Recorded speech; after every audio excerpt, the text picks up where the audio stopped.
So hello everyone. दोस्तों, कैसे हैं आप सभी लोग। उम्मीद करता हूं कि आप सभी लोग बहुत अच्छे होंगे और अपने अपने स्टडी में बहुत ही मग्न होंगे।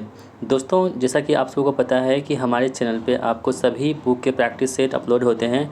इससे पहले दोस्तों हमने आपको रुक्मणी पब्लिकेशन के द्वारा जो प्लेटफॉर्म की बुक आई थी वॉल्यूम 1 वो कवर करवा दिए हैं। और ये किरण पब्लिकेशन के जो प्रैक्टिस सेट आई थी 32 सेट वो भी हम आपको कंप्लीट करवा दिए हैं। आज की इस वीडियो में हम आपको यूथ पब्लिकेशन के द्वारा जो प्रैक्टिस सेट लॉन्च हुई है, जिसमें टोटल 20 प्रैक्टिस सेट देखे हैं, उस 20 प्रैक्टिस सेट को हम प्रत्येक वीडियो करके इसको कवर करेंगे। तो यदि आप चैनल पर नए हैं और इस तरह की आपको वीडियो पसंद है तो वीडियो को अभी से लाइक कर दीजिएगा और चैनल को सब्सक्राइब करके रख दीजिएगा, क्योंकि आने वाले समय में आपको सभी प्रैक्टिस सेट यहाँ पे देखने को मिल जाएंगे। दोस्तों, इस प्रैक्टिस सेट में टोटल 20 प्रैक्टिस सेट हैं। तो आज की इस वीडियो में हम प्रैक्टिस सेट 1 देखने वाले हैं। और अगर इसका पीडीएफ आपको प्राप्त करनी है तो पीडीएफ हमारे टेलीग्राम चैनल पर मिलेगा, जिसका लिंक भी हमने इस वीडियो के डिस्क्रिप्शन बॉक्स में दे रखी है। आप लोग टेलीग्राम को ज्वाइन करना मत भूलिएगा। तो चलिए शुरू करते हैं आज की इस इम्पोर्टेंट वीडियो को। और दोस्तों, आज के प्रैक्टिस सेट 1 का पहला सवाल हमारी स्क्रीन पर है। कह रहा है कि सिंधु घाटी सभ्यता के समय में शिल्प निर्माण के लिए सीप कहाँ से प्राप्त किए जाते थे। तो दोस्तों, आप सबको पता है कि सिंधु घाटी सभ्यता जो है ना बहुत ही ज़्यादा इंपॉर्टेंट है। सिंधु घाटी सभ्यता को ही हम लोग क्या कहते हैं, कांस्य युगीन सभ्यता के नाम से भी जानते हैं। ठीक है, तो क्वेश्चन आपसे पूछ सकता है कि सिंधु घाटी सभ्यता को अन्य किस नाम जानते हैं, तो ये कांस्य युगीन सभ्यता के नाम से भी जानते हैं। इसे भी आप लोग ध्यान में रखेंगे। प्रश्न कह रहा है कि इस समय में शिल्प निर्माण के लिए सीप कहाँ से प्राप्त होते थे। दोस्तों, तो आप लोग ध्यान रखेंगे, सीप जो है ना ये नागेश्वर से प्राप्त होते थे। और नागेश्वर कहाँ पे स्थित है, तो आपके जो गुजरात राज्य हैं वहाँ पे आपको देखने को मिलते हैं नागेश्वर। तो इन सभी पॉइंट को आपको बहुत ध्यान में रखते हुए चलना है। दोस्तों, यदि आप चाहते हैं इस तरह की आपको फुल डिटेल में वीडियो, तो वीडियो को लाइक अभी से कीजिए और इस चैनल को, इस वीडियो को अपने दोस्तों के साथ भी शेयर कर दीजिएगा। जो भी इस वीडियो को नहीं जानते हैं, हमारे चैनल के बारे में उसको नहीं पता है, तो प्लीज़ आपसे रिक्वेस्ट है वीडियो को शेयर कर दीजिएगा। ठीक है, तो चलिए बढ़ते हैं दोस्तों अगले प्रश्न की ओर। कह रहा है कि एनफील्ड राइफल्स लाने के लिए कौन सी उत्तरदायी है जिनमें चर्बी वाले कारतूस का उपयोग होता था, जो 1857 के विद्रोह का तत्कालिक कारण बना था। देखिए दोस्तों, जो 1857 क्रांति है ना, 1857 का रिवोल्यूशन, वो बहुत ही ज़्यादा इंपॉर्टेंट है, क्योंकि हर एक जो प्रश्न एग्ज़ाम होते हैं वहाँ से ये प्रश्न जरूर बनते हैं मॉडर्न इंडिया में 1857 के विद्रोह को। तो 1857 विद्रोह में जो हमारे बिहार से संबंधित जो हो जाएंगे वो है कौन से, तो जो नेतृत्व करता थे आंदोलनकारी, उनका नाम था वीर कुंवर सिंह। वो कहाँ के थे, आरा के थे। तो इसे भी आप लोग ध्यान में रखेंगे। यहाँ पे कह रहा है कि एनफील्ड राइफल लाने के लिए कौन उत्तरदायी है जिनमें चर्बी वाले कारतूस का इस्तेमाल होता था और 1857 के विद्रोह का तत्कालिक कारण था। तो देखिए, यहाँ से एक प्रश्न जो है ना, प्रश्न में ही एक प्रश्न छुपा हुआ है। प्रश्न आपसे यही पूछता है कि 1857 के विद्रोह का तत्कालिक कारण क्या था, तो आपको बताना होगा चर्बी वाले कारतूस था। ठीक है, तो यहाँ पे कह रहा है कि जो चर्बी वाले कारतूस थे उसको किसने लाया था, तो आप लोग ध्यान रखेंगे, उनका नाम था हेनरी हार्डिंग। ठीक है, ऑप्शन बी यहाँ पे इस प्रश्न का बिल्कुल राइट आंसर हो रहा है। इसका कार्यकाल की दोस्तों हम बात करें तो 1844 से लेकर के 1848 के समय में ये क्या थे, भारत के गवर्नर थे। और इन्हीं के समय में एनफील्ड राइफल के लिए मतलब कि कारतूस का इस्तेमाल किया जाता था। तो इसे भी आप लोग ध्यान रखेंगे। और बिहार से कौन संबंधित है, तो वीर कुंवर सिंह जो है आरा से संबंधित है, जो जगदीशपुर के रहने वाले थे। वहाँ पे दोस्तों आपको ध्यान में रखना है। तो ऑप्शन बी यहाँ पे इस प्रश्न का बिल्कुल राइट आंसर हमारा हो जाएगा। अगला प्रश्न दोस्तों कह रहा है कि क्वार्टजाइट एक 10 प्रकार का सेल होता है। तो क्वार्टजाइट की हम बात करें यहाँ पे, तो क्वार्टजाइट क्या होती है, एक प्रकार की रूपांतरित सेल होती है। क्या होती है, रूपांतरित सेल होती है क्वार्टजाइट। इसे आप याद रखेंगे। और ये आमतौर पर सफ़ेद भूरे रंग का होता है। तो क्वेश्चन से पूछ सकता है कि जो क्वार्टजाइट है ये किस रंग का होता है, तो ये सफ़ेद भूरे रंग का होता है क्वार्टजाइट। इसे भी आप याद रखेंगे। और यह बलुआ पत्थर के रिक्रिस्टलाइजेशन के बाद उत्पन्न होता है। कौन सा, क्वार्टजाइट। नेक्स्ट क्वेश्चन हमारा है कि डैश के को महान या आंतरिक हिमालय या हिमाद्री के रूप में जानते हैं। तो किसको हम लोग महान या आंतरिक हिमालय या हिमाद्री के नाम से जानते हैं, तो आप लोग ध्यान रखें दोस्तों, हिमालय की सबसे उत्तरी पर्वतमाला जो है ना उसको हम लोग क्या कहते हैं, इसे महान या आंतरिक हिमालय के नाम से भी जानते हैं। तो जितने भी मोस्ट इंपोर्टेंट जो टॉपिक होते हैं उन सभी को आपको कवर कर लेना है। और हमारे दोस्तों चैनल पर बहुत सारे वीडियो भी ऐसे अपलोड हैं जो आपके एग्जाम के लिए बहुत इंपॉर्टेंट है। जैसे हिंदी का प्रैक्टिस सेट है, जीके का प्रैक्टिस सेट है, बहुत सारे प्रैक्टिस हम अपलोड कर दिया है, कंप्यूटर का भी है। तो उसका हमने प्लेलिस्ट भी बना दिया है। आप लोग एक बार हमारे चैनल पर जाइए और उसके प्लेलिस्ट को भी देखिए। आपको बहुत सारी चीज़ें, बहुत सारी वीडियो यहाँ पे मिल जाएंगी जो आपके एग्जाम के रेलेवेंट हो जाएंगी। तो यहाँ पे ऑप्शन डी जो है इस प्रश्न का बिल्कुल राइट आंसर हमारा जो हो जाएगा। और दोस्तों हम इसकी बात करें औसत ऊंचाई की, तो आंतरिक हिमालय या महान हिमालय जो है इसकी औसत ऊंचाई कितनी है, तो 6000 मीटर है। ठीक है, ये भी आपको ध्यान में रखना है। प्रश्न आपसे पूछ सकता है कि आंतरिक हिमालय या जो हिमाद्री है इसकी औसत ऊंचाई कितनी है, तो 6000 मीटर इसकी औसत ऊंचाई हो जाएगी। और दोस्तों एक बार आप ध्यान रखेंगे, जो एवरेस्ट है ना, माउंट एवरेस्ट, जो विश्व की सबसे ऊंची चोटी है माउंट एवरेस्ट, ये भी आपको इसी में देखने को मिलेंगे, आंतरिक हिमालय या महान हिमालय का ही एक भाग है। इसके अलावा इसमें कंचनजंगा, नंगा पर्वत, नंदा देवी और कामेट भी आपने देखने को मिल जाती है। तो ऑप्शन डी यहाँ पे इस प्रश्न का बिल्कुल राइट आंसर हमारा हो जाएगा। आप सभी लोग दोस्तों वीडियो को लाइक कर दीजिएगा और इस प्रैक्टिस सेट में आपका स्कोर कितना बनता है अपना स्कोर भी शेयर कर दीजिएगा कमेंट बॉक्स में। भारतीय संविधान के राज्य के नीति निर्देशक सिद्धांतों को कहाँ से लिया गया है, तो दोस्तों यदि आप हमारे वीडियो को फॉलो करते हैं तो आपको हम कई बार बता चुके हैं कि भारतीय संविधान में भाग कितने हैं, तो 22 भाग हैं। ठीक है, और 22 भाग में से जो भाग नंबर 4 है ना, ठीक, कौन सा भाग 4 है, इसमें आपके DPSP यानी कि राज्य के नीति निर्देशक तत्व के बारे में इसकी चर्चा की गई है। और इसमें अनुच्छेद जो है वो 36 लेकर के 51 तक में राज्य के नीति निर्देशक तत्व की यहाँ पे चर्चा हुई है।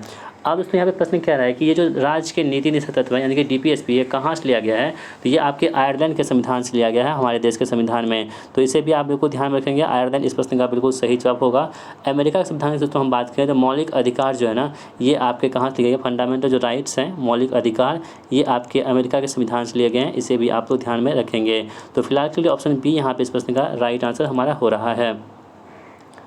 अगला सवाल कह रहा है कि राज्यसभा के बारे में सही कथन का चयन कीजिए।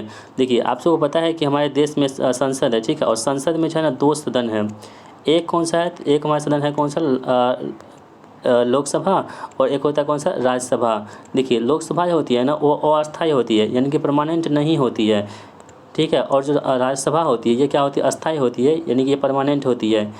इसका मतलब ये हुआ दोस्तों कि लोकसभा होती है ये भंग हो सकती है, जबकि राज्यसभा जो है ये भंग नहीं होती है। आप सबको पता है कि अभी लोकसभा का चुनाव हुआ था, 18वीं लोकसभा का रिसेंटली हुआ था। तो ये क्या होती है, प्रत्येक 5 वर्ष पे इसकी चुनाव होती है, मतलब कि ये भंग हो सकती है या इससे पहले भी भंग हो सकती है। लेकिन जो राज्यसभा होती है अस्थायी सदस्य होती है, ये कभी भी भंग नहीं होती है। तो आपसे एग्जाम में भी प्रश्न पूछता है, तो यहाँ पे कह रहा है कि सही कथन का चयन करने के लिए देखिए एक सदस्य जो राज्यसभा में पूर्ण कार्यकाल के लिए चुना जाता है वह 4 साल की अवधि के लिए कार्य करता है। नहीं दोस्तों, ये जो है 4 साल की अवधि के लिए काम नहीं करता है। ये जो है प्रत्येक मतलब 2/3 जो है सदस्य यहाँ पे दूसरे वर्ष में 1/3 जो सदस्य हैं, 1/3 सदस्य होते हैं प्रत्येक 2 वर्ष में क्या होते हैं, सेवानिवृत्त यहाँ पे हो जाते हैं। तो ये कथन यहाँ पे बिल्कुल गलत दे रखा है। आगे हम बढ़ते हैं। यह संसद का निम्न सदन होता है। और देखिए जो लोकसभा होती है ना, लोकसभा ये तो संसद का निम्न सदन होता है, ठीक है। और जो राज्यसभा होती है ये क्या होता है, उच्च सदन होता है। तो यहाँ पे क्या कह रहा है कि कह रहा है निम्न सदन, तो नहीं होगा क्योंकि निम्न सदन कौन होता है, लोकसभा होता है, तो इसलिए ये भी गलत है। आगे बढ़ते हैं। कह रहे कि भारत के राष्ट्रपति राज्यसभा के पदेन सभापति के रूप में कार्य करते हैं। नहीं दोस्तों, राज्यसभा के पदेन सभापति होते हैं ना, भारत के उपराष्ट्रपति होते हैं, राष्ट्रपति नहीं होते हैं। कौन होते हैं, उपराष्ट्रपति होते हैं। इसे भी आप ध्यान में रखेंगे। नेक्स्ट हमारा हो जाएगा कि इसे संसद का उच्च सदन कहते हैं और यह कभी भी भंग नहीं होता है। यही जो ऑप्शन नंबर डी राज्यसभा के बारे में बिल्कुल सही कथन है। इसे भी आप ध्यान रखेंगे। हमने आपको बता दिया राज्यसभा के बारे में और लोकसभा के बारे में। और लोकसभा के जो अध्यक्ष दोस्तों कौन होते हैं, वो वर्तमान कौन है, ओम बिरला जी हैं, जिनका जो निर्वाचन क्षेत्र कहाँ से, कोटा राजस्थान से ये आते हैं। अगला सवाल दोस्तों आपकी स्क्रीन पर है कि उद्योग में शक्ति की इकाई क्या होती है। तो आप लोग ध्यान रखेंगे, उद्योग में जो शक्ति इकाई होती है वो होती है अश्व शक्ति, यानी कि हॉर्स पावर होती है। हॉर्स पावर आपने नाम सुना होगा। और 1 HP जो दोस्तों होती है वो कितने वाट के बराबर होती है, तो 746 वाट के बराबर होती है 1 HP। इसे भी आप लोग ध्यान में रखेंगे, ये भी कई बार आपके एग्जाम में प्रश्न पूछे जाते हैं, ठीक है। अगला सवाल कह रहा है कि डाल्टन के परमाणु सिद्धांत की कौन सी अवधारणा द्रव्यमान संरक्षण के नियम का परिणाम है। तो दोस्तों देखिए डाल्टन ने द्रव की संरचना का गहन अध्ययन किया था और इन्होंने 1803 ईस्वी में, कब, तो 1803 ईस्वी में द्रव की संरचना का परमाणु संबंधी एक विचार प्रस्तुत किया था, जिसे ही हम लोग क्या कहते हैं, परमाणु का, डाल्टन का परमाणु सिद्धांत कहते हैं। और इसके अनुसार परमाणु क्या होते हैं, अदृश्य कण होते हैं जो किसी रासायनिक अभिक्रिया से न तो उत्पन्न किए जा सकते हैं और ना ही नष्ट किए जा सकते हैं, बल्कि इसे क्या कर सकते हैं, एक जगह से दूसरी जगह में ट्रांसफॉर्म कर सकते हैं। तो ऑप्शन डी यहाँ पे इस प्रश्न का बिल्कुल सही जवाब हमारा हो रहा है, ठीक है। तो दोस्तों आई होप कि आपको अच्छे से वीडियो समझ में आ रही होगी। यदि आ रही है तो वीडियो को लाइक जरूर कर दीजिएगा। अगला प्रश्न कह रहा है कि निम्नलिखित में से कौन सा कोशिकीय घटक अधिकांश प्राक केंद्रीय यानी कि प्रोकैरियोट्स में मौजूद नहीं होता है, ठीक है। तो कौन सा ऐसा कोशिका घटक है जो प्रोकैरियोट्स में मौजूद नहीं होता है, आपको बताना है। देखिए दोस्तों, इसमें जो कोशिका द्रव होता है ये क्या होती है, प्रोकैरियोट्स होती है। कोशिका भित्ति होती है जो केवल पादप कोशिका में पाई जाती है, ठीक है, और जंतु कोशिका में ये नहीं पाई जाती है। तो प्रश्न आपसे ये बनता है, पूछता है कि क्या पादप जो कोशिका भित्ति होती है जंतु कोशिका में पाई जाती है, तो आपको बताना होगा नहीं, ये केवल पादप कोशिका में ही पाई जाती है। अब दोस्तों यहाँ पर राइबोसोम, जिसे क्या बोलते हैं, प्रोटीन का फैक्ट्री भी कैसे कहते हैं, राइबोसोम को कहते हैं फैक्ट्री ऑफ प्रोटीन, जो है राइबोसोम को कहते हैं। लेकिन केंद्रक झिल्ली यहाँ पे इसमें मौजूद नहीं होती है, इसलिए ऑप्शन बी यहाँ पे राइट आंसर हो रहा है। अगला प्रश्न दोस्तों आपको स्क्रीन पर है कि जनवरी 2024 में जारी स्वच्छ सर्वेक्षण 2023 में देश के कितने शहरों को शामिल किया गया था। तो देखिए ये कब हुआ दोस्तों, 11 जनवरी 2024 ईस्वी को जो है ना एक स्वच्छ सर्वेक्षण 2023 की रिपोर्ट जारी होती है, जिसमें कितने शहरों को शामिल किया था, जिसमें 4477 जो है शहर को इसमें शामिल किया गया था। इसे भी आप लोग ध्यान रखेंगे, ये भी आपके लिए इंपॉर्टेंट होता है, क्योंकि आपके करंट अफेयर्स की आप एग्जाम पूछे जाते हैं, यहाँ पे करंट अफेयर्स की चर्चा यहाँ पे दे रखी है। और दोस्तों आप लोग ध्यान रखेंगे, लगातार जो है ना देश में 7वीं बार जो है ना इंदौर जो है सबसे स्वच्छ शहर है। कौन सा, लगातार 7वीं बार जो है इंदौर देश का सबसे स्वच्छ शहर है। इसे भी आप लोग ध्यान में रखेंगे, ये भी आपके लिए इम्पोर्टेंट हो जाता है। अगला सवाल दोस्तों आपकी स्क्रीन पर है, ये आपके रीजनिंग का सवाल है। कह रहा है कि उस विकल्प का चयन कीजिए जिसका तीसरे शब्द से वही संबंध है जो दूसरे शब्द का पहले शब्द से है। दोस्तों ये बहुत आसान होते हैं रीजनिंग इसमें। तो यहाँ पे आर के नारायण दोस्तों क्या है, उपन्यास से संबंधित है। उसी प्रकार से आर के लक्ष्मण, तो देखिए आर के नारायण जो है ना ये क्या है, एक उपन्यासकार हैं, यानी कि नोवेलिस्ट हैं, नोवेल लिखते हैं, ठीक है। तो उसी प्रकार जो हमारा ये आर के लक्ष्मण है ना, ये क्या बनाते हैं, कार्टून बनाते हैं। आपने कार्टून देखा होगा पोको सब पर, तो जो बहुत सारे कार्टून्स होते हैं, जैसे कि हाँ मुझे नाम भी नहीं पता है उतना, जैसे कि एक होता है ना क्या बोलते हैं उसको, भूल रहे हैं हम भी। तो यहाँ पे कार्टून आर के लक्ष्मण जो है ना, यहाँ पे कार्टून भीम, हाँ छोटा भीम सब होता है ना वही सब। तो आर के लक्ष्मण जो है ना कार्टून बनाते हैं, जबकि आर के नारायण जो यहाँ पे उपन्यासकार यहाँ पे हो जाएंगे। यहाँ पे कह रहा है कि एनालॉजी है, स्टाइल को 81 लिखते हैं, तो अराइवल ये हो गया, तो क्रैक को 36 लिखते हैं, आगे क्या होगा। देखिए स्टाइल को आप जोड़ेंगे ना, इसकी जो प्लेस वैल्यू होती है, यानी कि S19 होता है, T20 होता है, Y25 होता है, L12 होता है और E5 होता है, इन सभी को जोड़ेंगे आप तो 81 आएगा। उसी प्रकार से अराइवल को भी जोड़ेंगे सभी का, तो वो भी 88 आएगा। अब देखिए क्रैक 36 हो रहा है, तो इसमें आपको ये चूज़ करना है कि किसका वैल्यू 36 आएगा। तो आप लोग ध्यान रखेंगे दोस्तों, इसमें जो आप देख लेंगे ऑप्शन बी यानी कि 18 हो जाएगा। आर की वैल्यू, आई की वैल्यू कितनी होती है, 9 होती है, ठीक है। और इसके बाद डी कितना होगा, 4 होगा, और ये कितना हो गया, 5 हो गया। तो आप देख पा रहे होंगे 5 4 9 9 18 18 36 हो गया ना। इसका मतलब राइट क्या होगा इस प्रश्न का, बिल्कुल सही जवाब होगा जो ऑप्शन नंबर बी में दे रखा है। तो आप वीडियो को पहले पॉज कर लीजिए, खुद से ट्राई कीजिए, उसके बाद आंसर को मिलाइए कि क्या आपका आंसर सही हो पा रहा है क्या नहीं। आपका किसी विशेष कुट भाषा में महाराजा को हम तो क्या कहते हैं, ये इस टाइप से लिखा जाता है, तो उसी कुट भाषा में रेन ड्रॉप को किस प्रकार लिखा जाएगा। तो देखिए दोस्तों इसमें क्या हो रहा है कि एम कितनी होती है, एम 13 होता है, और जेड कितना होता है 26, यानी कि प्रत्येक लेटर में क्या हो रहा है ना कि 13 प्लस हो रहा है, प्लस 13 यहाँ पे हो रहा है। उसी प्रकार से हम इसमें देख लेते हैं रेन ड्रॉप में, तो रेन कितना, आर कितना होता है 18, जब 18 हम 13 जोड़ेंगे तो कितना हो जाएगा, 18 13 कितना हो जाएगा, 18 और 13, तो यहाँ पे कितना मतलब ये ई आ जाएगा, ठीक है। जैसे कि आप 18 19 में एस आएगा, 20 में एस टी आएगा, इसी कैसे बढ़ते जाएंगे तो हम क्या कहाँ पहुँचेंगे, ई पर पहुँच जाएंगे, ठीक है। उसके बाद क्या हो जाएगा, फिर इसमें ए में जो 18 जोड़ेंगे तो कितना 19 हो जाएगा। यहाँ ए कितना होता है, सॉरी 13 जोड़ना है ना, तो ए कितना होता है, एक इसमें 13 जोड़ेंगे 14 हो जाएगा, तो एन 14 होता है, तो ई के बाद एन होगा, ई के बाद एन यहाँ पे नहीं है, इसका मतलब ऑप्शन सी यहाँ पे नहीं होने वाला है। आगे हम बढ़ते हैं, आई कितना होता है 9, 9 में जब 13 जोड़ेंगे तब कितना हो जाएगा, 13 9 कितना होता है 27, 27 मतलब क्या होता है ए होता है, तो यानी ई एन यहाँ पर भी नहीं है, और यहाँ पर ऑप्शन नंबर ए और डी बाकी बच रहा है हमारा। तो ऑप्शन जो, एक सेकेंड, तो आई कितना होता है, आई कितना 9 होता है, 9 जब 13 जोड़ेंगे तो 13 9 कितना होता है, 13 7 20 2 22, सॉरी, तो भी 22 होगा ना, सॉरी, तो ऑप्शन बी ही सही यहाँ पे होगा, मतलब जोड़ने में गलती हो गया यहाँ पे, ऑप्शन बी यहाँ पे राइट आंसर हो रहा है। अगला बढ़ते हैं हम लोग, कह रहे हैं कि 4.6 है, 5.2 है, 5.8 है, यहाँ पे क्या आएगा, उसके बाद 7 है और 7.6 आएगा। तो दोस्तों आपको ध्यान रखेंगे यहाँ पे है ना प्लस 0.6 बढ़ रहा है, कितना 0.6 बढ़ रहा है, इसमें भी 0.6 बढ़ रहा है, सभी में 0.6 बढ़ रहा है। और इसी प्रकार से हम 5.8 में जब हम 0.6 को जोड़ देंगे तो कितना हो जाएगा, 8 से 14 और 5 1 6, 6.4 हो जाएगा, जो ऑप्शन नंबर सी में दे रखा है। आगे बढ़ते हैं हम लोग। यहाँ पे कह रहा है कि जो इस आकृति में जो बीच वाली आकृति है यहाँ पे कौन सी आकृति आ जाएगी। तो दोस्तों आप उसे ध्यानपूर्वक ग्रहण करेंगे, अध्ययन करेंगे तो उसके बाद आपके पास आकृति आएगी ऑप्शन डी वाली आकृति आएगी, सॉरी ऑप्शन बी वाली आकृति आएगी जो ऑप्शन नंबर डी में दे रखी है। ठीक है, ऑप्शन डी यहाँ पे राइट आंसर हमारा हो जाएगा। अगला कह रहे कि पी का अर्थ पी है, क्यू का अर्थ माइनस है, आर का अर्थ जो है गुना है और एस का अर्थ जो है भागा है। तो निम्नलिखित व्यंजक में का मान ज्ञात कीजिए। तो आप यहाँ देखिए 2/3 है ना, तो 2/3 लिखेंगे और एस की वैल्यू क्या दे रखी है, भागा दे रखी है, तो हम भाग यहाँ पे कर देंगे।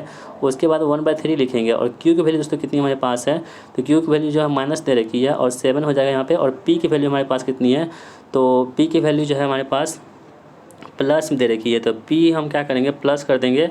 और उसके बाद जो है आर का क्या है, आर का मतलब है यहाँ पे गुना है, सॉरी पी फिर 7 है ना, फिर 7 कर देंगे, आर गुना हो जाएगा यहाँ पे 5 हो जाएगा। तो आप सभी को जब कैलकुलेट कर देंगे मतलब गुना भागा कर देंगे उसके बाद आपका आंसर आएगा वो 30 आएगा जो ऑप्शन नंबर ए में दे रखा है। ठीक है, तो चलिए बढ़ते हैं अगले सवाल की ओर हम लोग। कह रहा है कि हर अस्पताल में रोगी है, निष्कर्ष निकल रहा था कि रोगी केवल अस्पतालों में मौजूद होते हैं और अस्पताल में रोगी नहीं होते हैं। तो दोस्तों आप लोग ध्यान रखेंगे यहाँ तो जो है ना हर अस्पताल में रोगी होते हैं, आपको निष्कर्ष निकालना है कि रोगी केवल अस्पताल में मौजूद होते हैं, बिल्कुल नहीं, घर में भी हो सकते हैं, अस्पताल में रोगी नहीं होते हैं, तो ये भी बिल्कुल गलत है। यानी कि दोनों कथन यहाँ पे गलत है, ऑप्शन सी यहाँ सही हो जाएगा, ना तो निष्कर्ष 1 और ना ही 2 पालन करता है। अगला सवाल कह रहा है कि यहाँ पे कह रहा है कि निम्नलिखित प्रश्नों को पढ़े और निर्णय लेखित प्रश्न का उत्तर देने के लिए कौन सा कथन पर्याप्त है। जे, के, एन और ओ एक पंक्ति में खड़े हैं, यदि हम उन्हें सबसे ऊंचे से लेकर सबसे छोटे क्रम में खड़ा करते हैं तो सबसे पहले स्थान पर कौन सी आकृति आएगी। तो इन 3 ऑप्शन में से आपको देखना है कि कौन सी आकृति मतलब कौन सा कथन से पहले स्थान को हमको डिक्लेयर हो रहा है। देखिए जे के से ऊँचा है, तो जे जो है वो के से ऊँचा है, हम के को ऊपर कर दिए, मतलब जे को ऊपर कर दिए के से, और एन सबसे छोटा है तो एन नीचे में आ जाएगा। ठीक है, और 1 2 3 4 व्यक्ति ही है, तो अब बीच में कौन आएगा, आप खुद सोचिए। ये सबसे छोटा हो गया, जे जो है के से ऊंचा है, एन के ओ से ऊंचा है और के जो है ओ से ऊंचा है, तो 4 व्यक्ति हो गया। आप कहते हैं पहले स्थान पे कौन है, तो पहले स्थान पे जे है, लेकिन क्या कौन से मतलब कि कथन से ऐसा हो रहा है, तो कथन नंबर 1 और 2 से जब हम करेंगे ना तो यही से हो रहा है। तो कथन और 2 कहाँ है, ऑप्शन नंबर ए में दे रखा है, तो ऑप्शन ए यहाँ पे सही जवाब हो जाएगा हमारा। तो बहुत ही आसान होते हैं, इसको बस ध्यान से आपको पढ़ना होता है। एक सेकेंड। तो पहले स्थान पर कौन सा खड़ा होगा, के और ऊंचा, हाँ ये भी तो है कथन, ये भी तो कथन है आपके पास, ये भी तो कह रहा है, यदि हम कंफर्म नहीं हो पाएंगे कैसे होगा। यानी कि तीनों कथन जो है ना बिल्कुल सही है, ऑप्शन सी यहाँ पे राइट आंसर हमारा हो जाएगा। प्रश्न आकृति में जो गए आंकड़ों में सही उत्तर की आकृति कौन सी हो जाएगी यहाँ पे, तो ये जो आकृति दे रखी है ना इसको आपको एक बड़ी आकृति बनानी है इस टाइप से। तो कौन आकृति यहाँ पे बन जाएगी, तो ऑप्शन नंबर ए वाली आकृति जो यहाँ पे बन जाएगी। अगला कह रहे हैं कि आपको 3 कथन दिए गए हैं, निम्नलिखित में से कौन सा निष्कर्ष सही है। सभी ब्लूज भालू है, देखिए सभी ब्लूज जो है ना यहाँ पे सभी ब्लूज जो है वो क्या है आपके, तो भालू है, तो हम भालू को इंग्लिश में देते हैं भालू। ठीक है, अब क्या है कि सभी दुल्हने भालू है और सभी दुल्हने क्या है ना ये आपके भालू हो जाएंगे, डी को हम लिख दीजिए, और सभी दुल्हने बच्चे हैं और सभी दुल्हने क्या हो जाएंगे यहाँ पे, बच्चे हो जाएंगे। ठीक है, आप देखिए कह रहा है कि निम्नलिखित में से कौन से निष्कर्ष सही हैं। कुछ बच्चे भालू हैं, तो कुछ बच्चे भालू हैं, बिल्कुल सही है, यानी पहला कथन जो है दूसरा बिल्कुल सही है। दूसरा कथन देख लेते हैं हम लोग, कुछ ब्लूज बच्चे हैं, तो ब्लूज यहाँ पे बच्चे यहाँ पे, कोई निष्कर्ष है क्या, नहीं, यानी दूसरा गलत हो गया। कुछ ब्लूज दुल्हने हैं, तीसरा देख लेते हैं हम लोग, कुछ ब्लूज है दुल्हने का, नहीं, मतलब कोई संपर्क ही नहीं बन पा रहा, तो तीसरा भी यहाँ पे गलत है। और चौथा कह रहा है कि कुछ दुल्हने बच्चे नहीं हैं, कुछ दुल्हने बच्चे नहीं हैं क्या, तो कुछ दुल्हने बच्चे नहीं हैं, बिल्कुल तो है, लेकिन ये भी गलत है, यानी चौथा भी गलत है। सही कौन है, केवल एक सही है, ऑप्शन नंबर सी में दे रखा है केवल एक, इसलिए ऑप्शन सी यहाँ पे राइट आंसर हमारा हो जाएगा। तो आई होप दोस्तों आपको ये भी बातें बिल्कुल समझ में आ गई होंगी। अब हमारे पास जो है हिंदी का सवाल है, कह रहा है कि ओष्ठ महाप्राण घोष व्यंजन वर्ण का उदाहरण कौन सा है। तो इसमें कौन सा हो जाएगा, भौ हलन जो है ना ये क्या है आपके ओष्ठ महाप्राण घोष व्यंजन का उदाहरण हो जाएंगे। निम्नलिखित में से कौन शुद्ध शब्द है, तो कौन सा शुद्ध शब्द है यहाँ पे दुर्भिसंधि जो है ये जो लिखा हुआ है यही क्या शुद्ध है, आपको ध्यान से देखना होगा तब जाके आप इस टाइप के प्रश्नों को सॉल्व कर पाएंगे। निम्नलिखित में से असंगत विलोम शब्द का युग्म कौन सा है। ठीक है, देखिए अर्थ का इति होता है, ये बात बिल्कुल सही है। अवनति का उन्नति होता है, ये भी सही है। सात्विक का शुद्ध होता है क्या, नहीं, सात्विक का होता है क्या नास्तिक। और ज्योति के दोस्तों क्या होता है, तम होता है। ठीक है, तो ये सात्विक है ना शुद्ध, ये आपको मतलब इसका सिनोनिम्स दे रखा है। सात्विक मतलब ही शुद्ध होता है, इसका आपको विलोम बताना था ना। तो सात्विक आप तामसिक भी बोल सकते हैं। तो तामसिक जो है सात्विक क्या होता है, विलोम होता है। यदि यहाँ पे तामसिक लिखा होता है तो ये सही होता है, जबकि यहाँ पे तामसिक नहीं लिखा है इसलिए गलत है। ऑप्शन सी ही हमको यहाँ पे चूज करना था, जो कि वो गलत है। विशिष्ट अवसर पर विशिष्ट लोगों के समक्ष दिया गया विद्वतापूर्ण भाषण को हम लोग क्या बोलते हैं, तो इसे हम लोग क्या बोलते हैं, अभिभाषण कहते हैं। क्या बोलते हैं, अभिभाषण कहते हैं। ऑप्शन बी यहाँ पे राइट आंसर होगा। आपने सुना होगा कि बहुत सारी मंत्रियाँ होती है, जैसे कि हमारे देश के प्रधानमंत्री ने अभिभाषण दिया या मुख्यमंत्री ने अभिभाषण दिया, तो आपने इसे भी ज़रूर सुना होगा इस बारे में। अगला प्रश्न कह रहा है कि अपर्णा शब्द का पर्यायवाची क्या होता है। तो अपर्णा जो होता है ना, इसका पर्यायवाची होता है पार्वती। क्या होता है, पार्वती होता है अपर्णा शब्द का पर्यायवाची होता है। आप सभी प्रश्नों को ध्यान से देखिए, और ऐसा हो सकता है ना कि कई बार एग्जाम में क्या होता है, प्रैक्टिस सेट से डायरेक्ट सवाल आपके एग्जाम में पूछ ले जाते हैं, तो आपको एक भी प्रश्न को नहीं छोड़ना है यहाँ पे। नीली कमीज वाला लड़का अभी अभी गया है, रेखांकित पद डैश है। ये जो रेखांकित पद है नीली कमीज वाला लड़का, ये क्या है, तो दोस्तों आप ध्यान रखेंगे ये क्या है, विशेषण उपवाक्य। ऑप्शन बी यहाँ पे राइट आंसर हो रहा है। उस विकल्प का चयन कीजिए जो दी गई लोकोक्ति का सही अर्थ है। आँख का अंधा, गांठ का पूरा। इसका दोस्तों अर्थ क्या होता है, इसका मतलब था मूर्ख व्यक्ति जो धनी है, जो मतलब धनी है लेकिन दिमाग नहीं है, मूर्ख होता है। आँख का अंधा, गांठ का पूरा। ऑप्शन बी यहाँ पे राइट आंसर हो जाएगा। निम्नलिखित गद्यांश को पढ़कर पूछे गए प्रश्न को उत्तर दीजिए। दोस्तों आप वीडियो को पॉज कर लीजिए, आपको हम दिखा रहे हैं गद्यांश, इसको पढ़ लीजिए। उसके बाद इसी पे जो है ना एक प्रश्न पूछा गया है, तो इस प्रश्न को आपको सॉल्व करना है। पहला कह रहा है कि ना 3 में ना 13 में मुहावरे का अर्थ ठीक लगता है। तो क्या इसका आंसर दोस्तों, तो किसी भी गिनती में ना आना। ऑप्शन डी यहाँ पे राइट आंसर हमारा हो रहा है। दोस्तों यदि आप चैनल पर नए हैं तो अंडरस्टूड स्टडी को चैनल को अभी सब्सक्राइब कर लीजिए, क्योंकि यहाँ पे आपको बहुत ही अच्छे कंटेंट मिलने वाले हैं। अगला प्रश्न कह रहा है कि भर्त्सना का तात्पर्य क्या होता है। तो भर्त्सना होते हैं ना, इसका तात्पर्य होता है कि निंदा या तिरस्कार करना। ऑप्शन ए यहाँ पे राइट आंसर हो रहा है।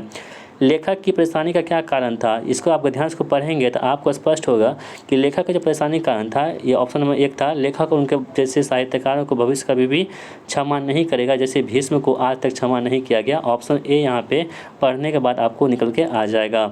यहाँ पे आपको कह रहा है कि मोस्ट एप्रोप्रिएट सिनोनिम्स बताना है, यानी कि जो आपके सिनोनिम्स होते हैं, समानार्थी शब्द होते हैं, ये बताना है आपको। कह रहा है कि एनोडाइन जो शब्द है ना, इसका आपको अर्थ बताना है। दोस्तों इसका अर्थ, इसका मतलब क्या होता है, पीड़ा नाशक होता है। क्या होता है, पीड़ा नाशक। जो दर्द होता है ना किसी को, तो दर्द को जो छुटकारा पाता है जिस दवा से या जिस चीज़ से, उसे क्या बोलते हैं, पीड़ा नाशक कहते हैं। तो इसका जो ये सिनोनिम्स हो जाएगा वो क्या होगा, विनाइन होगा। ऑप्शन बी यहाँ पे राइट आंसर हो जाएगा।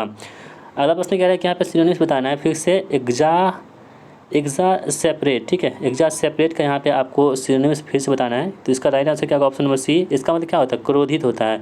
कोई व्यक्ति जो क्रोधित हो जाता है, बहुत ज़्यादा गुस्से में रहता है, उसे क्या बोलते हैं, क्रोधित कहते हैं। और इसका सिनोनिम्स हो जाएगा दोस्तों, ये होगा ऑप्शन सी, यानी कि इनफ्यूरिटे हो जाएगा। ठीक है। अगला प्रश्न कह रहा है कि select the one which is opposite in the meaning of the given word. Opposite का आपको अर्थ उल्टा, यानी कि विलोम शब्द बताना है। तो इसका विलोम शब्द क्या होगा, तो इनअप्रोप्रिएट हो जाएगा। Option b will be the right answer. ठीक है। Next question is select the most appropriate antonyms of the given word. यहाँ पे आपको एंटोनिम्स फिर से उल्टा शब्द बताना है। मिडिल का आपके पास जो है ना, इसका मतलब क्या होता है दोस्तों, इसका मतलब होता है हस्तक्षेप करना है। किसी के काम यदि हम हस्तक्षेप करते हैं, जो किसी के सामने जो हम लोग इंटरप्ट करते हैं, ठीक है, उसे क्या बोलते हैं, हस्तक्षेप करना कहते हैं। और इसका जो अर्थ होता है, मतलब एक उल्टा शब्द होता है इसका, ये क्या होता है आप लोग ध्यान रखेंगे, इसका होता है इग्नोर करना। ठीक है। ऑप्शन डी यहाँ पे राइट आंसर हमारा हो जाएगा। Select the most appropriate word of the group of the words winning to be guided और कंट्रोल्ड। ठीक है। तो इसका जो ये आपका क्या है, वन वर्ड सब्स्टिट्यूशन है, इसका अर्थ यहाँ पे क्या हो जाएगा आप लोग ध्यान रखेंगे। इसका जो आंसर होगा ऑप्शन बी, यानी कि एमेबल हो जाएगा। ऑप्शन बी राइट आंसर हो जाएगा। अगला प्रश्न कह रहा है कि प्रोग्राम के निर्देश को बाइनरी में दर्शाया गया है और डैश में संग्रहित किया जाता है, जिसमें से वे CPU द्वारा प्राप्त डिकोड और निष्पादित किए जाते हैं। तो यहाँ पे कंप्यूटर का सवाल आ चुका है। इसका राइट आंसर क्या होगा, मेमोरी। ठीक है। ये क्या होता है, इसका आंसर मेमोरी होता है। कंप्यूटर में एक शब्द का आकार होता है, तो कैसा हो दोस्तों, एक कंप्यूटर में निश्चित है, लेकिन विभिन्न कंप्यूटर में भिन्न भिन्न होती है आकार, जो साइज होती है। जैसे आप जानते हैं किसी कंप्यूटर में होता है इतना GB, इतना टेराबाइट, इतना MB। तो ये क्या होता है, स्टोरेज जो होती है अलग अलग होती है सभी कंप्यूटर की। पेरिफेरल I/O में कितने आउटपुट पोर्ट होते हैं, तो दोस्तों आप ध्यान रखेंगे 256 पोर्ट होते हैं। ऑप्शन डी यहाँ पे राइट आंसर हो रहा है।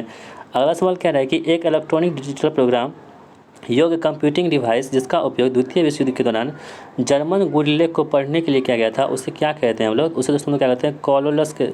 कोलसस कहते हैं। Option D will be the right answer. निम्न में से माउस की कौन सी श्रेणी माउस को मूवमेंट का पता लगाने के लिए लेजर का उपयोग करती है? तो कौन सा ऐसा माउस की श्रेणी है जो उसके मूवमेंट को पता लगाने के लिए लेजर का इस्तेमाल करती है? तो वो दोस्तों कौन सा है? Optical mouse. ठीक है, ऑप्टिकल माउस ऐसा माउस होता है जो उसके लिए क्या करता है? लेजर का इस्तेमाल करती है। Option D will be the right answer. बिजली बंद करने पर आसानी से डेटा खो देने वाली मेमोरी के प्रकार को वर्गीकृत किया जाता है। यानी कि बिजली बंद हो गई तो उसमें जितने भी डाटा थे वो सभी के सभी क्या होते हैं? इरेज हो जाते हैं, डिलीट हो जाते हैं। तो इस टाइप की जो मेमोरी होती है उसे क्या बोलते हैं? वोलेटाइल मेमोरी कहते हैं। ऑप्शन ए यहाँ पे राइट आंसर हो रहा है। अगला सवाल दोस्तों कह रहा है कि सीपीयू द्वारा किस मेमोरी का सीधे उपयोग नहीं किया जाता है, इसके बजाय इस मेमोरी से प्राप्त डेटा पहले रैम में लोड होता है और फिर प्रोसेसर को भेजा जाता है। तो इसे हम लोग क्या बोलते हैं? इसे बोलते हैं सेकेंडरी मेमोरी। ठीक है, ऑप्शन ए यहाँ पे राइट आंसर होगा। सॉफ्टवेयर क्या होता है? तो सॉफ्टवेयर दोस्तों आप लोग ध्यान रखेंगे, आपको पता है कि सॉफ्टवेयर होता है, एक हार्डवेयर होता है। सॉफ्टवेयर ऐसा चीज़ होता है हम छू नहीं सकते बस बल्कि महसूस कर सकते हैं। बाकी जो हार्डवेयर होता है उसे हम लोग अपने हाथों से छू सकते हैं, यानी कि टचेबल होता है। वो कौन सा? हार्डवेयर। तो यहाँ पे सॉफ्टवेयर की दोस्तों बात कर रहे हैं तो इसका आंसर क्या होगा? सॉफ्टवेयर निर्देशों का एक सेट या एक प्रोग्राम है जो हार्डवेयर को चलाने में क्या करता है? सक्षम बनाता है। ऑप्शन डी यहाँ पे राइट आंसर हमारा हो रहा है। अगला सवाल क्या है कि निम्नलिखित में से कौन से कथन असत्य हैं, यानी कि कथन जो है वो गलत दे रखे हैं, आपको ये चूज करना है। तो ऑप्शन नंबर ए में है लिनक्स कर्नल ऑपरेटिंग सिस्टम का मुख्य भाग है जो उपकरणों और सॉफ्टवेयर के बीच संचार स्थापित करता है। और दूसरा जो आपके पास है, यदि आप virus, malware, slow down case से छुटकारा पाना चाहते हैं तो लिनक्स का एक आदर्श ऑपरेटिंग सिस्टम हो सकता है। देखिए दोनों कथन यहाँ पे सही दे रखा है, इसलिए क्या होगा? ना तो एक और ना ही दो कथन यहाँ पे होगा, यानी कि दोनों कथन यहाँ पे सही दे रखे हैं, गलत कोई भी कथन नहीं है। हमको क्या चूज करना था? गलत चूज करना था। डैश एक उच्च स्तरीय भाषा को मशीनी भाषा में परिवर्तित करता है, एक बार में ही निष्पादित कर देता है। तो दोस्तों ये क्या होती है? ये होती है कंपाइलर। ये आपके एग्जाम में पूछा भी गया है। पाइथन के अनुक्रम डेटा प्रकारों के संदर्भ में डैश अल्पविराम द्वारा अलग किए गए आइटम का एक क्रम है और आइटम में संलग्न होता है। तो ये क्या होता है? टपल। ऑप्शन ए यहाँ पे राइट आंसर होगा।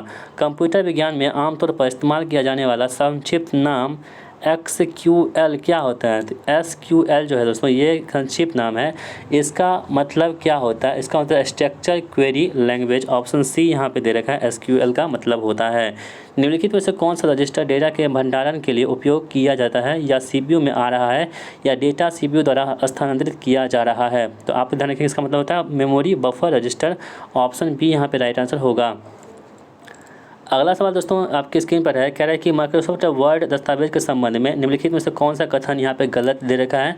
तो दोस्तों ऑप्शन नंबर डी जो है ना, एक एकल दस्तावेज में पृष्ठ संख्या के रूप में रोमन और अरबी दोनों अंक नहीं हो सकते, ये गलत दे रखा है। जबकि अन्य जो है तीनों ऑप्शन यहाँ पे वो सही दे रखा है। तो ऑप्शन डी यहाँ पे सही जवाब हमारा हो जाएगा। माइक्रोसॉफ्ट एक्सेल का निम्नलिखित में से कौन सा फंक्शन चयनित डेटा बॉक्स परिवर्तियों में अधिकतम मूल्य देता है? तो अधिकतम मूल्य क्या होगा? मैक्सिमम होगा। तो डी मैक्स यहाँ पे सही जवाब हमारा हो जाएगा। तो दोस्तों इस प्रकार हमने आपको यहाँ पे कवर कर दिया कंप्यूटर का भी। अब आपके इलेक्ट्रीशियन ट्रेड का सवाल आ रहे हैं तो इसे भी आप लोग देख लीजिए और बाद में कमेंट बॉक्स बताइएगा कमेंट बॉक्स में कि आपके कितने सवाल सही हुए हैं यहाँ से। अगला सवाल कह रहे हैं कि एक लघु परिपथ वियोजक किसके विरुद्ध सुरक्षा प्रदान करता है? तो दोस्तों आप लोग ध्यान रखेंगे, ये जो है ना ओवरलोड और लघु परिपथ के विरुद्ध क्या करती है? सुरक्षा प्रदान करती है। ऑप्शन बी यहाँ पे राइट आंसर हो रहा है। केबल में आवरण का प्रयोग किया जाता है, यानी sheath are used in the cable to. तो केबल में जो आवरण होती है शीथ का प्रयोग क्यों करते हैं हम लोग? तो क्योंकि दोस्तों हम लोग प्रयोग करते हैं यहाँ पे केबल को सामर्थ्य देने के लिए नहीं। दूसरा आपके पास उचित इंसुलेशन प्राप्त करने के लिए नहीं। ऑप्शन देख लेते हैं और कौन सा है। केबल में नमी के प्रवेश को रोकने के लिए, हाँ शीथ का इस्तेमाल करते हैं हम लोग केबल में नमी के प्रवेश को रोकने के लिए। ऑप्शन सी यहाँ पे राइट आंसर हो रहेगा, ये भी गलत हो जाएगा। केबल का इंटरशीथ ग्रेडिंग प्रदान करता है। तो केबल में जो इंटरशीथ ग्रेडिंग होती है ये क्या प्रदान करती है? तो दोस्तों ये प्रदान करती है एक यूनिफॉर्म पोटेंशियल ग्रेडियंट, यानी कि एक समान विभव प्रवणता यह क्या करती है? प्रदान करती है। ऑप्शन सी यहाँ पे राइट आंसर हो रहा है। किस मौसम में कोरोना ज़्यादातर घटित होता है? तो दोस्तों कोरोना जो है ना किस मौसम में ज़्यादातर घटित होता है? तो आप तो ध्यान रखेंगे उमस वाले जो मौसम होते हैं, यानी जो गर्मी मतलब कि उमस वाला जो होता है ना जिसमें आपको धूप नहीं रहेगा लेकिन गर्मी बहुत ज़्यादा लगेगी, तो उस टाइप के मौसम क्या बोलते हैं? उमस वाले मौसम कहते हैं। इसमें क्या होती है? कोरोना होती है वो क्या होती है? ज़्यादातर घटित होती है। तो ऑप्शन सी यहाँ पे राइट आंसर हो रहा है। एक ट्रांसमिशन लाइन यानी संचरण लाइन के चालक की सतह पर उसके कोर की तुलना में अधिक धारा प्रवाह होती है। ये तथ्य क्या कहलाता है? दोस्तों इस तथ्य को हम क्या बोलते हैं? स्किन इफेक्ट कहते हैं। तो स्किन इफेक्ट आपके एग्जाम पूछे जाते हैं, क्या स्किन इफेक्ट क्या होता है? आप ध्यान रखेंगे, एक संचरण लाइन के चालक की सतह पर उसके कोर की तुलना में अधिक धारा प्रवाह होती है और इसी हम क्या बोलते हैं? स्किन इफेक्ट कहते हैं। यहाँ पे है कि 25 मेगावाट पावर स्टेशन की अधिकतम मांग 20 मेगावाट है। वार्षिक लोड जो है ना यहाँ पे फैक्टर 50% है, तो प्लांट कैपेसिटी कितनी हो जाएगी? तो प्लांट कैपेसिटी हम निकालेंगे अधिकतम मांग बटे प्लांट की क्षमता गुना लोड फैक्टर, यानी कि अधिकतम मांग कितनी है हमारे पास? 20 है ना, तो यहाँ पे 20 लिखेंगे बटे क्या होगा? प्लांट की क्षमता कितनी है? 25 है। ठीक है, उसके बाद क्या करेंगे हम लोग? तो लोड फैक्टर कितना है? 50 है। 50% को जब हम घटाएंगे तो नीचे में क्या होगा? 100 आ जाएगा। तो कितना हो जाएगा दोस्तों? यहाँ पे ये 50 दूनी 100, ये 25 दूनी 50, 2 से कितना बार में? 10 बार में, ये 5 दूनी 10, ये 25 25, यानी 2/5 यहाँ पे होगा। तो 2/5 को हम लोग क्या लिख सकते हैं? तो आप इसे 40% लिख सकते हैं। क्या लिख सकते हैं? 40% लिख सकते हैं। आप 0.4 लिखेंगे ना, इसी का आप क्या 40% लिख सकते हैं। तो अब 40% क्या होगा इस प्रश्न का? बिल्कुल सही होगा, जो ऑप्शन नंबर 2 में दे रखा है। अगला सवाल कह रहा है कि राष्ट्रीय विद्युत संहिता का उपयोग निम्नलिखित में से किसके लिए नहीं किया जाता है? तो दोस्तों आप ध्यान रखेंगे, इसका प्रयोग जो है सब स्टेशन डिजाइन के लिए नहीं करते हैं, जबकि आवासीय भवन वायरिंग के लिए, कमर्शियल बिल्डिंग वायरिंग के लिए और इंडस्ट्रियल बिल्डिंग वायरिंग के लिए, इन तीनों के लिए इसका इस्तेमाल करते हैं। जबकि ऑप्शन नंबर ए में जो है इसमें इसका इस्तेमाल नहीं होता है। थर्मल पावर प्लांट में टरबाइन की स्थिति क्या होती है? तो थर्मल जो पावर प्लांट होती है इसमें टरबाइन लगी होती है, कहाँ पर लगी होती है? तो बॉयलर और जनरेटर के बीच में लगी होती है। इसे आप याद रखेंगे, जो थर्मल पावर प्लांट में टरबाइन की स्थिति क्या होती है? तो ये बॉयलर और जनरेटर के बीच में लगी होती है। इसे आप लोग ध्यान रखेंगे, इंपॉर्टेंट हमारा हो जाता है। और बॉयलर में क्या होती है? बॉयलर में जो होती है पानी से भाप को बनाया जाता है, ये भी आपके लिए इम्पोर्टेंट है। अगला सवाल क्या है कि एक घरेलू उसमें उपकरण में सामान्यतः तंतु का तापमान कितना होता है? तो इसमें तापमान होती है 550 डिग्री सेंटीग्रेड से लेकर के 900 डिग्री सेंटीग्रेड के बीच में होती है। किसमें? एक समान तंतु में तापमान। ऑप्शन ए यहाँ पे राइट आंसर हो रहा है। घर में प्रयुक्त सामान्य इलेक्ट्रॉनिक फैन नियामक में मुख्य घटक क्या होते हैं? तो इसमें क्या होते हैं? ट्रायड एवं डायोड होते हैं, मुख्य घटक के रूप में इसका इस्तेमाल करते हैं। एक इंडक्शन मोटर ड्राइव के लिए परिवर्ती वोल्टेज परिवर्ती आवृत्ति की आपूर्ति के लिए यदि रेक्टिफिकेशन अनियंत्रित है तो वोल्टेज और फ्रीक्वेंसी निम्न में से किस से नियंत्रित किए जा सकते हैं? तो दोस्तों आप याद रखेंगे, प्लस विद मॉड्यूलेटेड इन्वर्टर से इसका मतलब कि नियंत्रित किए जा सकते हैं, कंट्रोल किए जा सकते हैं। अगला सवाल है कि निम्न से कौन सा वायरिंग प्रणाली का चयन करने के लिए सबसे प्रयुक्त मापदंड नहीं है? तो दोस्तों आपने ध्यान रखेंगे, ये जो सुरक्षा होती है, लागत होती है, दिखावट होती है, जबकि जो घर में रहने वाले व्यक्ति की संख्या ये जो होती है इसमें वायरिंग से कोई मतलब नहीं होता है। ऑप्शन डी यहाँ पे सही होगा। किस तरह के वायरिंग में परिवर्तन करना आसान होता है? तो जो किस टाइप की वायरिंग ऐसी होती है जिसमें परिवर्तन करना आसान होती है? तो दोस्तों वो जो वायरिंग होती है वो क्लीट वायरिंग होती है। क्लीट वायरिंग में जो है परिवर्तन करना क्या होती है? बहुत ही ज़्यादा आसान होती है। CFL किसके समान सिद्धांत पर काम करती है? तो आपके एल्यूमिनियस जो चैप्टर होते हैं उसके सवाल है यहाँ पे। CFL किसके समान सिद्धांत पर काम करती है? तो दोस्तों आप लोग ध्यान रखेंगे, जो CFL होती है ये आपके फ्लोरोसेंट लैंप यानी कि प्रतिदीप्ति लैंप के सिद्धांत पर कार्य करती है। यहाँ पर दे रखा है कि 2 लैंप पोस्ट एक दूसरे के 16 मीटर की दूरी पर है और उसमें 200 CP के लैंप लगे हुए हैं। दोनों लैंप की बढ़ती ऊंचाई 6 मीटर है। तो भूमि पर दोनों लैंप की मध्य दूरी पर बिंदु पर प्रदीप्ति कितनी होगी? तो दोस्तों आप इसे निकाल लेंगे। ऑप्शन बी 2.4 लक्स जो यहाँ पे राइट आंसर हमारा हो जाएगा। अगला सवाल क्या कह रहा है देख लीजिए यहाँ पे। इंडिकेटर लैंप के पास क्या होते हैं? तो इंडिकेटर लैंप जो होते हैं इसके पास फेज और न्यूट्रल कनेक्शन दोनों होते हैं। यहाँ पे मैच द इल्यूमिनेशन यहाँ पे मैच करना है आपको। यहाँ पे इंग्लिश हिंदी में देख लेते हैं हम लोग। तो प्रिसिशन वर्क दे रखा है, फाइन एग्रेविंग देख रहा है, प्रूफ रीडिंग है, ऑडिटोरियम है, रेलवे प्लेटफॉर्म और कॉरिडोर्स। इसके लिए कितने सेट के ल्यूमिनेंस चाहिए? तो दोस्तों आप लोग ध्यान रखेंगे, तो यहाँ पे आपको बता दें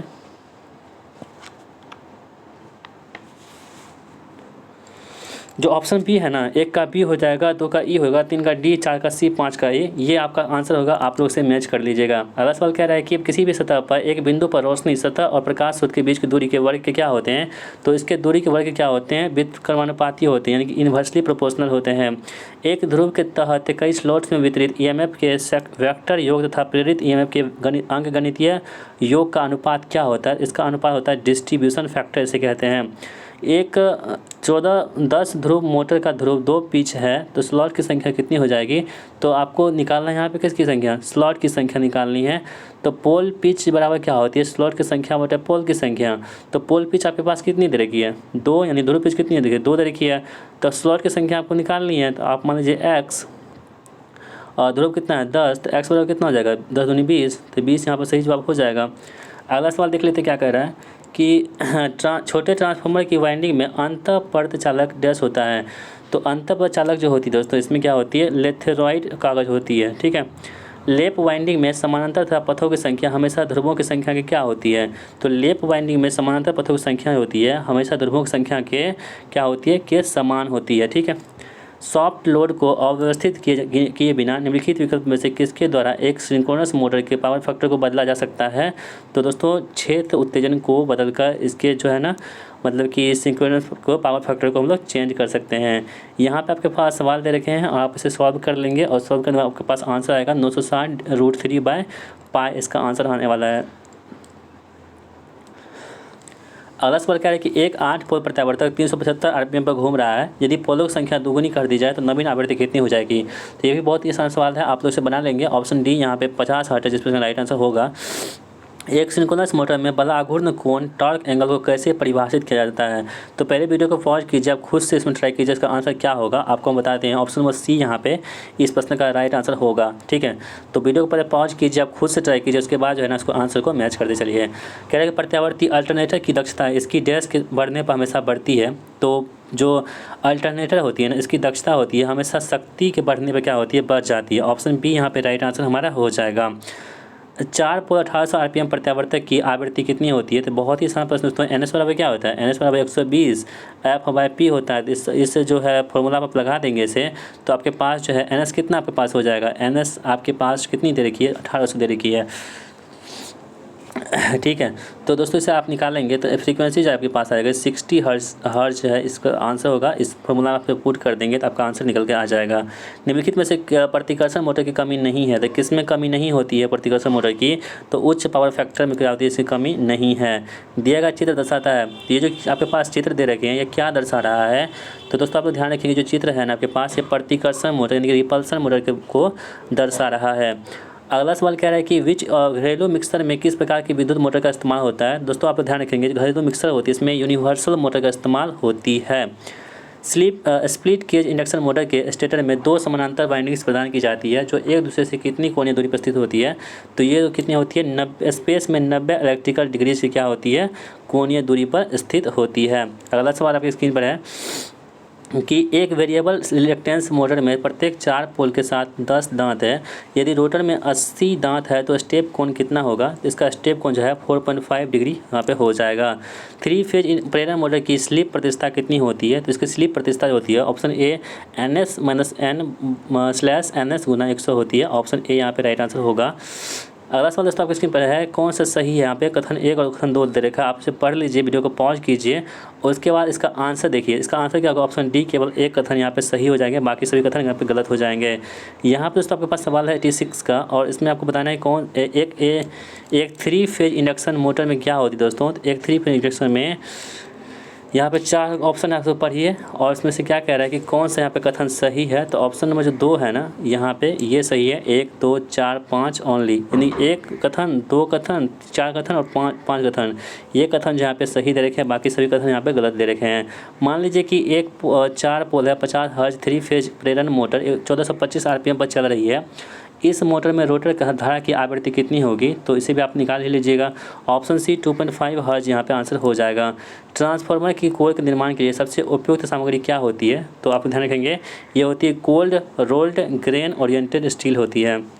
89 में दोस्तों आपके पास है, ये आपके पास सवाल है, इसे आप पढ़ लीजिए खुद से। इसके बाद इसका आंसर निकालेंगे तो 0.96 से वेब जो है प्रति मीटर स्क्वायर, इसका आंसर आपके पास निकल के आ जाएगा।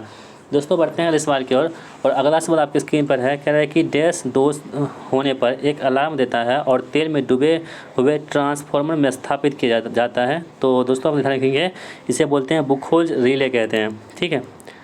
अगला है कि शैथिल्य हानि इनमें से किस पर निर्भर नहीं होती है? थोड़ा सा ब्लर है, आप लोग कोई दिक्कत नहीं, हम आपको बोल देते हैं, आप समझ लीजिएगा। इसका आंसर का परिवेश के तापमान में निर्भर नहीं होती है। यहाँ पे कह रहे कौन सा कथन यहाँ पर सही दे रखा है। सही कथन को चूज करने के लिए इसे आप पढ़ लीजिएगा और उसके बाद जो आपके आंसर आएंगे यहाँ पे वो क्या आएंगे, ऑप्शन बी, यानी कि पहला गलत है और दूसरा यहाँ पे दूसरा भी गलत है। यहाँ पे आपके पास सवाल दे रखे हैं, आप इसे पढ़ लेंगे। इसका आंसर क्या होगा, ऑप्शन बी 26 एम्पियर इसका आंसर निकल के आ जाएगा। अगला है कि भारतीय विद्युत नियम 1956 के कौन से नियम में ओवरलेट लाइन में सबसे निचले लाइन की भूमि से ऊंचाई दी गई है। तो इसका क्या आंसर होगा, तो ऑप्शन नंबर जो है ना सी, रूल नंबर 77 इसका आंसर हो जाएगा। अगला सवाल आपकी स्क्रीन पर है कि किसी भी नए इंस्टॉलेशन की वायरिंग पूर्ण होने पर नियम के किस समूह को स्थापित किया जाना चाहिए। तो दोस्तों वो होना चाहिए किसका, भारतीय नियम 1956 के अनुसार ऐसा होना चाहिए। चालक तार में पृथ्वी के बीच का विद्युत रोधन प्रतिरोध कितना होता है, आपको हम कई बार बता चुके हैं। तो इसका आंसर क्या होगा, ऑप्शन सी, यानी कि 50 बटे परिपथ बिंदुओं की संख्या होती है। 97 का आंसर दोस्तों क्या है आपके पास, नियमानुसार किसी स्थापन में क्षरण धारा leakage current full load current के कितने भाग से अधिक नहीं होना चाहिए। तो इसे आप देखेंगे ऑप्शन सी, यानी कि 1/5000 पार्ट से अधिक नहीं होना चाहिए।